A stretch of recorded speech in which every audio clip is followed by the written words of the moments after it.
Vəhşi təbiətdə heyvanlar arasında quduzluğun qarşısını almaq üçün peyvəndlənmə prosesinə başlanılıb. Peyvəndlənmə mərhələli və sistemli şəkildə aparılır. Hətta quduzluğa qarşı tədbirlərə helikopter də cəlb edilib. Helikopter vasitəsilə ət yeyən vəhşi heyvanlar arasında quduzluq xəstəliyinə qarşı növbəti peyvəndləmə işləri başlayıb. Proses bugün ərzində ölkənin şimal istiqamətində Quba, Qusar, Xaçmaz, Şabran rayonlarının meşəlik və dağlıq ərazilərində həyata keçiriləcək. Peyvəndləmə işləri dağətəyi meşələrlə kəndlər arasındakı zolağı əhatə edir. Məqsəd quduzluq xəstəliyinin vəhşi heyvanlardan ev heyvanlarına və sahibsiz heyvanlara keçməsinin qarşısını almaqdır. Bu təcrübə dünyada son 50 ildə tətbiq olunur. Artıq Avropa və Amerika ölkələrinin əksəriyyəti bu xəstəliyə qalib gəlib. Quduzluq əleyhinə peyvəndləmə işlərinə regionda ilk dəfə Azərbaycan başlayıb. Artıq 3 ildir ki, meşəlik və dağlıq sahələrdə bu proses həyata keçirilir. Yem biriket formasında olan aldadıcı yemdir.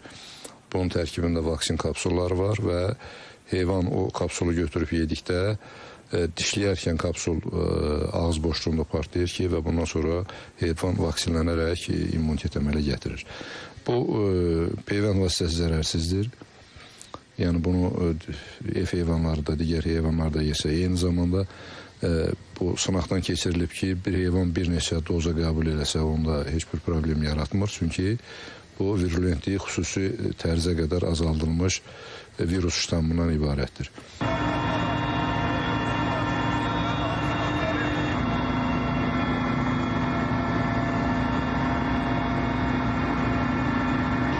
Yemə bənzəsələr də əslində ət yeyən vəhşi heyvanların peyvənd olunması üçün nəzərdə tutulan dərmanlardır.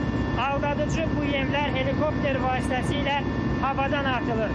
Proses başlamazdan əvvəl aşağıda yaxın ərazilərdə yaşayan insanları xəbərdar etmək üçün maarifləndirici lövhələr asılıb.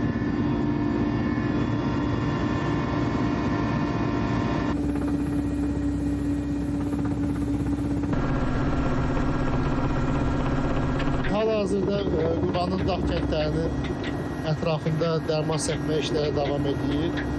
Aşağı hündürlüklərdə və aşağı sürətlə. İşə başlamışdıq Siyəzən rayonundan. İstiqamət Quba ərazisinin dağ ətəkləri tamamlanandan sonra Xudat rayonu istiqamətindədir.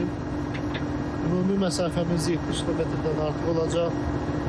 Ümumilikdə uçuş sürətimiz az olduğu üçün 5-6 saatda çox davam edir uçuşumuz.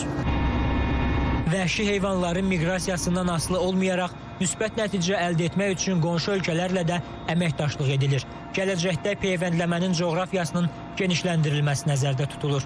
Qarşıdakı illərdə proses cənub bölgələri, Küraraz ovalığı və işğaldan azad edilmiş rayonları, eyni zamanda digər ölkələrlə sərhəd əraziləri də əhatə edəcək. Peyvəndləmədə Qida Təhlükəsizliyi Agentliyi, Ekologiya və Təbii Sərvətlər Nazirliyi, Kənd Təsərrüfatı Nazirliyi iştirak edir. Eyni zamanda işlərin sürətləndirilməsi məqsədi ilə Fövqəladə Hallar Nazirliyinin aviasiya dəstəsinə məxsus helikopterdən istifadə edilir. Qasım Xuluflu, Zaur Ağamir, İTV Xəbər.